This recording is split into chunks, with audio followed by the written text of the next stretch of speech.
Joining me now is Colby Covington, UFC welterweight fighter, and Chad Robichaux, former UFC fighter and Marine. Chad, let's start with you. Why would the Olympic Committee allow this fight to happen?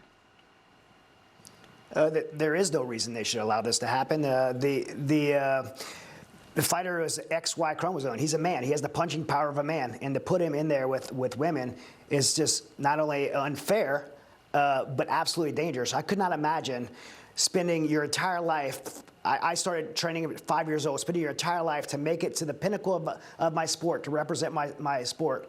And you make it to the Olympics and you have to fight a man. I couldn't imagine what these girls are facing. And to have it stolen away, as you said, and face the dangers of that. This isn't inclusivity. This is a man, XY chromosome man with the punching power of a man beating up a woman. And Laura, I've never hit a woman. I've never had a desire to fight a woman, but I certainly would fight a man that thinks he's a woman and wants to beat up on other women. And I think a lot of men would. I'm sure Kobe would as well. I'll fight that guy. Well, she didn't want to shake the hand of Khalif. Khalif identifies as a woman, says always a woman, passport says woman on it. But the International Boxing Association, Colby, again, previously barred Khalif from competition. Now, here's what their CEO had to say about Khalif competing in the Olympics. Watch this.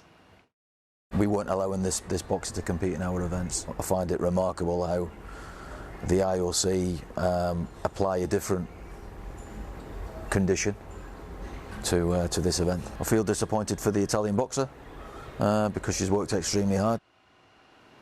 Colby, how do you see this playing out? I mean, do we need to start new leagues to protect women here? I mean, this is embarrassing. And where's Biden and Harris on all of this? They should be speaking out, the big champions of women and girls that they claim to be. Yeah, it's strange that the Biden-Harris campaign hasn't came out and condemned this yet. It just shows that they stand for that, you know. Trump came out right away and said that he would put a ban to this, that no men would be able to compete in women's sports. So this is disgusting, Laura. That's unethical and it's outright dangerous. The Olympic Committee and USA Boxing push for this agenda. They should bear the weight of the responsibility for their disgusting behavior, turning a prestigious world stage like the Olympics into a circus sideshow for woke points. When is this ever going to be enough? Do we have to see a woman get killed? Because I don't want to see it. Well, Chad, I made that statement in the angle because, you know, I was a former athlete in college and high school. I took sports very seriously. Something really, really tragic is going to happen. There's already been injuries, as we said, with that volleyball player. I know other people have cataloged other injuries competing against biologically male athletes. I'm very worried about this, but you know, Democrats who are wedded to this DEI agenda, they don't seem worried at all. It's equity, it's inclusion. Yeah, and like I said earlier, this is not inclusion. I mean, Kobe, I know Kobe has some great women on his team where he trains, and I've coached and trained with some amazing female athletes, some of the best female athletes in the world. And even at that level, at the pinnacle of as a professional UFC fighter, these girls, I mean, they just do not have the same punching power as a man, as an XY chromosome man. And that's not a hit on them. That's just biologically that way. And their skulls are different, and the bone density is different.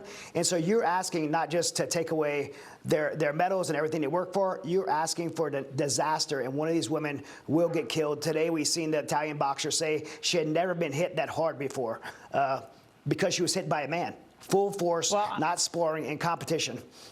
I mean, I'm no expert here, Colby, but that video, the speed of that punch, that's man speed. I mean, that's fast. I mean, I don't. I mean, I'm not an expert. You're looking at the video. That's hard. It's powerful, you know, and these committees, you know, they're supposed to protect the fighters. I'm not allowed to fight with elevated levels of testosterone as a man in the UFC, and neither are the women Dana White employs in the UFC.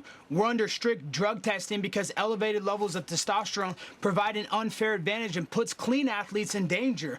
This is a combat sport. We're not playing a kid's game for points. We're putting to take that person's conscience and potentially, you know, affect them for the rest of their life.